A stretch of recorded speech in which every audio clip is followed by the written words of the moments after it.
7월부터 대출 규제 이렇게 바뀝니다 라는 주제를 가지고 이야기를 해보려고 하는데요. 이 서민 생활 안정을 위한 긴급 민생 안정 10대 프로젝트 해가지고 2022년 5월 30일에 관계부처 합동으로 발표가 됐습니다. 근데 여기 보시면 경제관계장관회의라고 돼 있잖아요. 그러니까 경제 관련해서 장관들이 모여가지고 긴급하게 10대 프로젝트를 발표했다 이겁니다. 자, 그런데 이제 뭐 크게 내용은 세 가지입니다. 뭐 생활, 밥상, 물가. 요즘엔 뭐 너무 비싸죠. 물가 많이 올라가는 거. 그리고 이제 생계비 부담이 너무 높다. 뭐 유류비 같은 것들도 많이 올라가고 하니까. 그리고 이제 중산층, 서민층의 주거 안정도 조금 도모해야 되지 않겠냐라고 해서 이제 그 회의 때 나왔던 것들을 이제 정책으로 발표를 한 거예요. 그래서 뭐 내용을 보면요, 물가나 금리 상승, 뭐 주거비 증가 등 이제 가계 생계비가 부담이 너무 가중된다라는 거죠. 그래서 지금 뭐 마트 가 보시면 아실 겁니다. 바로 느껴지죠. 뭐 왜 이렇게 비싸냐고. 그리고 기름값.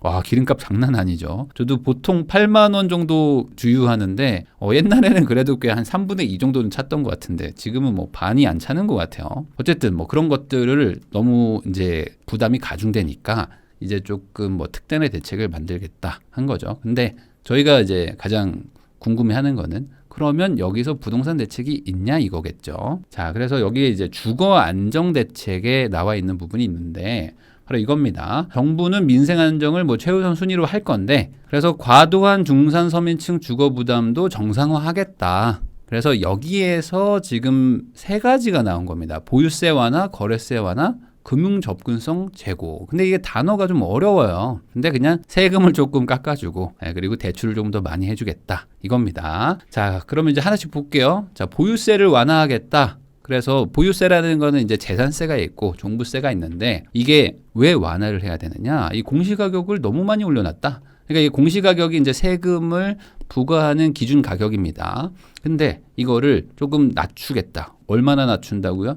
2020년, 그러니까 2년 전으로 돌리겠다. 자, 근데 여기서 애매한 부분이 있습니다. 자, 1세대 1주택 실수요자의 보유세 부담이 많다라는 거예요. 그러니까 이게 다주택자들을 보유세 부담을 깎아주겠다라는 내용이 아닌 것 같기도 합니다. 1세대 1주택자만 세금을 조금 과거로 환원할 수 있도록 하겠다라는 것 같기도 해요.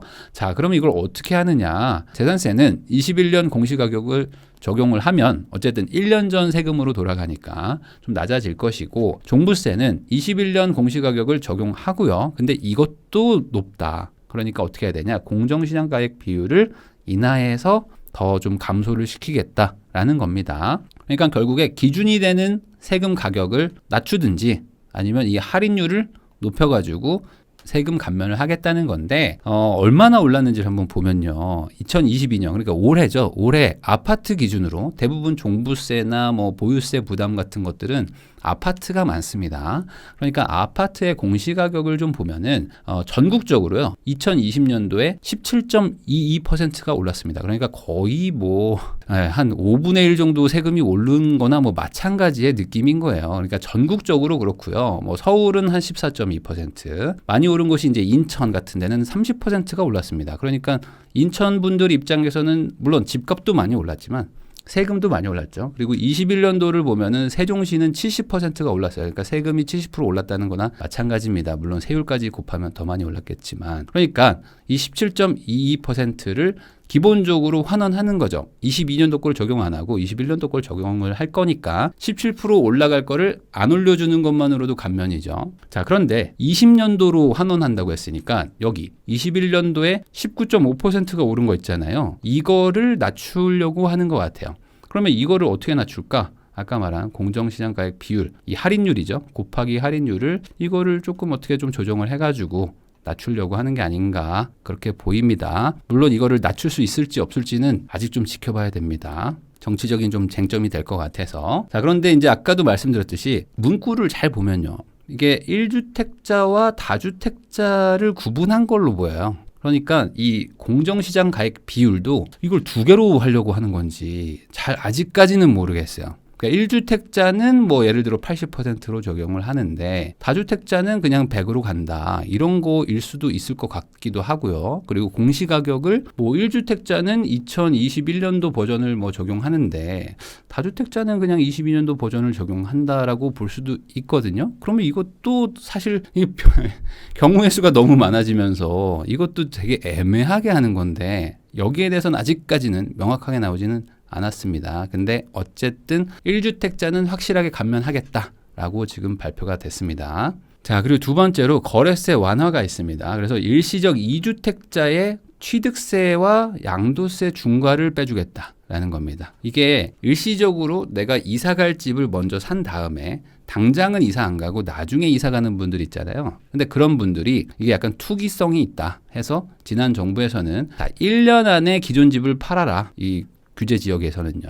1년 안에 팔아야지만 너 취득세도 뭐 그 2주택으로 취급 안 하고 양도세, 비과세도 대상이 되고 뭐 이렇게 아주 타이트하게 잡았었는데 그거를 다시 2년으로 푼다는 얘기입니다. 그래서 이거는 5월 10일 소급 적용을 한다고 하니까 이미 5월 31일이죠. 그러니까 그 사이에 뭐 거래를 하시거나 하는 분들은 다 2년으로 늘어난다고 보시면 될 것 같아요. 자, 그리고 양도세도 따로 한번 제가 다뤘었는데 다주택자 양도세 중과를 완화하겠다. 그래서 이거 발표한 거 5월 안에 마무리?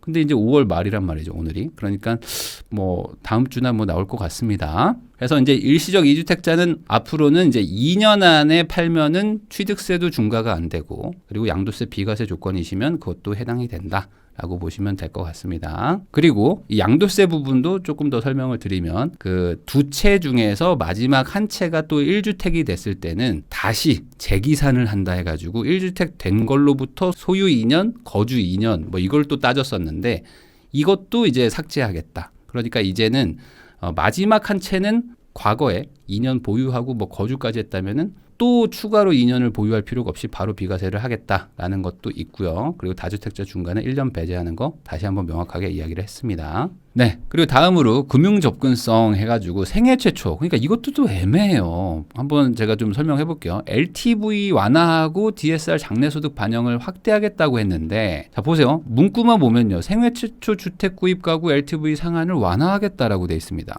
근데 60%짜리를 80%로 바꾼다고 했잖아요. 그러면 70%가 뭘까? 기존에 보면은 디딤돌 생애 최초 뭐 대출 뭐 해가지고 제가 조건을 따져보니까 뭐 이렇게 되더라고요. 이런 거에 적용이 될 경우에는 뭐 60%, 뭐 70% 이렇게 해줬는데 그거를 80%로 바꿔준다라고 해석이 되기도 해요. 그러면 이 조건이면은 되게 받기 쉽지 않거든요. 근데 또 어떤 기사를 보면은 모든 대출에 대해서 그냥 무조건 80%로 푼다고 쓴 기자도 있습니다. 근데 이거는 좀 아닌 것 같기도 해요. 왜냐면 기존에도 생애 최초 대출이라는 게 있긴 있었으니까. 근데 뭐 그거를 한다고 하는 것 같고요. 그리고 보금자리론도 제가 보니까 생애 최초가 있는데 여기도 뭐 실수요자가 뭐 소득 7천이어야 되고 뭐 5억 이하의 주택이어야 되고 뭐 그러면은 뭐 LTV를 70%를 보고 DTI를 뭐 60%를 보고 뭐 하는 게 있더라고요. 그러니까 이 대출, 요 정부 지원 대출을 80%로 바꿔주는 건지 그게 아니고 그냥 민간 은행에서 빌려주는 것들도 다 80%로 해주는 건지에 따라서 사실 극명하게 이 대출 정책이 바뀌기는 하는 거거든요. 근데 이거에서만 봤을 때는 디딤돌이나 보금자리에서 일부 지원해주던 거를 약간 늘려주는 정도로 보이기는 합니다. 네, 이거는 이제 조금 더 명확하게 나오겠죠. 그리고 DSR을 조금 더 넉넉하게 잡아주겠다 하는 부분이 있는데 그게 뭐냐면은 이제 장래소득 증가가 예상되는 청년층한테 대출을 잡을 때는 뭐 제가 이해한 바로는 그렇습니다. 이게 최초 소득 그러니까 내가 빌릴 때 내가 지금 뭐 예를 들어 30살에 빌려요. 근데 예를 들어 뭐 내가 뭐 30년짜리를 빌린단 말이죠. 그럼 내가 60살이 될 거 아닙니까? 그러니까 30살 때 소득과 60살 때 평균 소득을 반영해가지고 여기에 증가분을 어떻게든 조금 더 태워주겠다. 이거 같습니다. 그러니까 나의 소득을 지금보다는 조금 더 넉넉하게 잡아가지고 소득이 늘어나면 당연히 대출이 늘어나는 게 DSR이니까 장래 소득도 어떻게든 조금만 더 반영을 더 해줄게. 그러면 대출 금액이 늘어나죠.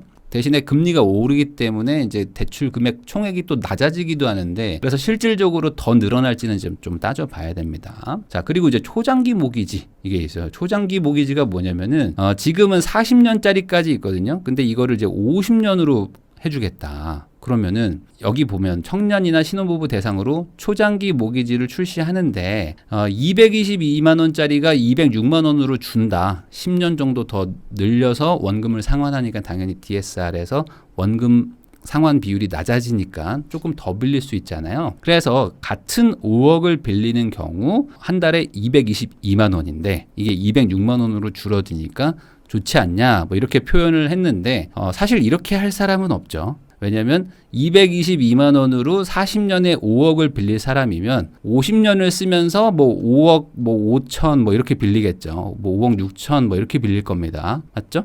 보통은 내 DSR을 최대로 써가지고 빌리려고 하기 때문에 뭐 이게 뭐 16만 원이 감소됩니다라고 말하는 건 별 의미가 없다. 내가 대출 금액을 좀 더 받을 수 있다라고 보는 게 맞겠죠. 왜냐하면 이게 40년짜리이기 때문에 480개월 곱하면은 10억 6천인데 600개월로 바꿔가지고 12억 3천 낼 사람은 없단 말이죠. 보통은 그냥 같은 돈이면은 40년 받을 건데 50년으로 바꾸는 거는 대출 금액을 더 늘리기 위한 게 훨씬 많을 것이다. 어쨌든 대출 조금 더 해준다는 겁니다. 자, 근데 이제 아까도 제가 설명을 드렸듯이 이 아주 간단한 이 보고서 PDF 파일로는 사실 지금 이 대상자와 상품별 조건, 뭐 소득 제한이 있는지 없는지 뭐 이런 것들을 명확하게 설명하지는 못했어요. 그리고 기사도 보니까 아직 거기에 대해서까지는 분석이 안 된 것 같더라고요. 그래서 지금 이게 누구까지 그리고 얼마나는 아직은 애매하다. 그렇지만 중요한 건 뭐다? 대출을 풀어주긴 풀어줄 것이다.